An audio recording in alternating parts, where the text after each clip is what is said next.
40 साल पहले एक छोटा सा स्पेसक्राफ्ट हमारे आउटर सोलर सिस्टम को एक्सप्लोर करने की मिशन से धरती से रवाना हुआ। Today it is the farther from our planet than any other human made object in history. लेकिन वॉयेजर 1 की ये जर्नी केवल उसके डिस्टेंस के बारे में नहीं है। It is about discovery, legacy and the enduring human spirit. पर क्या आपने कभी सोचा है कि हमारे सोलर सिस्टम से परे यात्रा करना कैसा होता है, और ये टाइनी स्पेसक्राफ्ट अभी भी कौन कौन से रहस्यों को उजागर कर रहा है।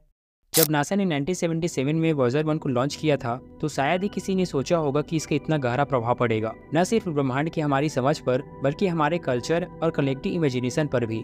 आउटर प्लैनेट्स की खोज करने के मिशन से शुरू हुआ ये मिशन इंटरस्टेलर स्पेस के डेप्थ को एक्सप्लोर करने का माध्यम बन चुका है।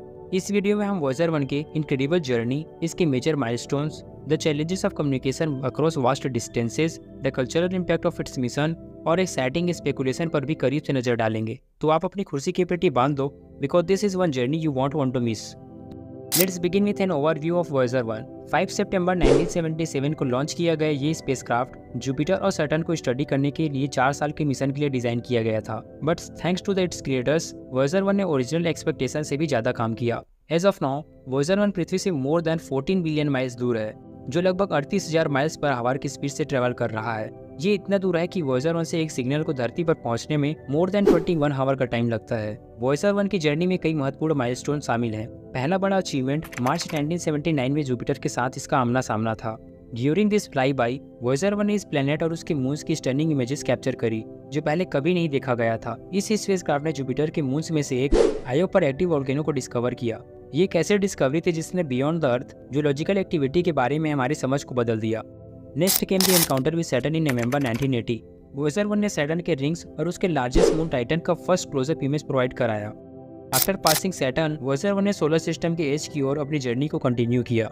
2012 में इसने हेलियोपोस को क्रॉस किया। हेलियोपोस एक ऐसा बाउंड्री है जहां हमारे सोलर सिस्टम का प्रभाव खत्म होता है और इंटरस्टेलर स्पेस स्टार्ट होता है। बेसिकली हमारा सोलर सिस्टम सूर्य से निकलने वाले सोलर विंड से घिरा होता है और ये विंड्स एक बबल जैसा एरिया बनाती है जिसे हेलियोस्फीयर कहते हैं। जब ये सोलर विंड्स इतनी वीक हो जाती हैं कि वो बाहर के इंटरस्टेलर विंड्स को रोक नहीं पाती, तब ये बाउंड्री हेलियोपोस कहलाती है।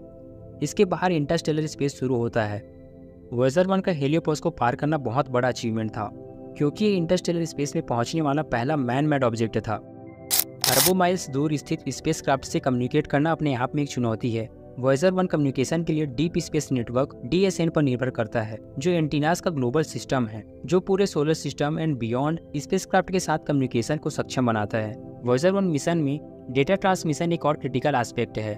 स्पेसक्राफ्ट के इंस्ट्रूमेंट्स अपने आसपास की सारी इन्फॉर्मेशन कलेक्ट करता है, including cosmic rays, magnetic fields और स्पेस में चार्ज पार्टिकल की डेंसिटी भी।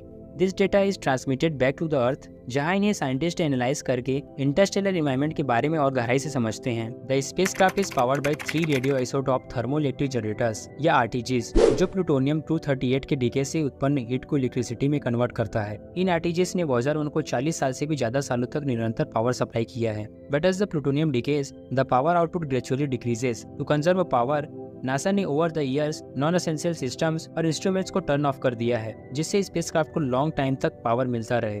वॉयेजर 1 के मिशन का गहरा कल्चरल इम्पैक्ट देखने को मिला है। One of the most iconic movement in the spacecraft journey came in 1990, जब इसने famous pale blue dot image को कैप्चर करा। At the request of astronomer Carl Sagan, Voyager 1 ने अपना कैमरा पृथ्वी की ओर घुमाया और लगभग 3.7 बिलियन मील की दूरी से एक तस्वीर ली।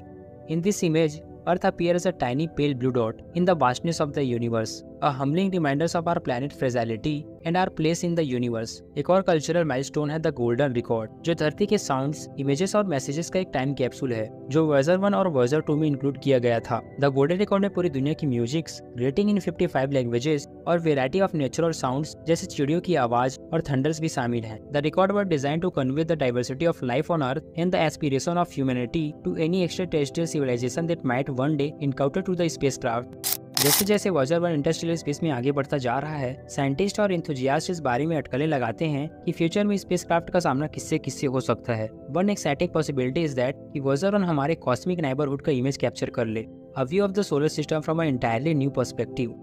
वॉयेजर 1 की ये जर्नी आपको कैसी लगी कमेंट में जरूर बताएं और वीडियो को लाइक करके चैनल को जरूर सब्सक्राइब करें।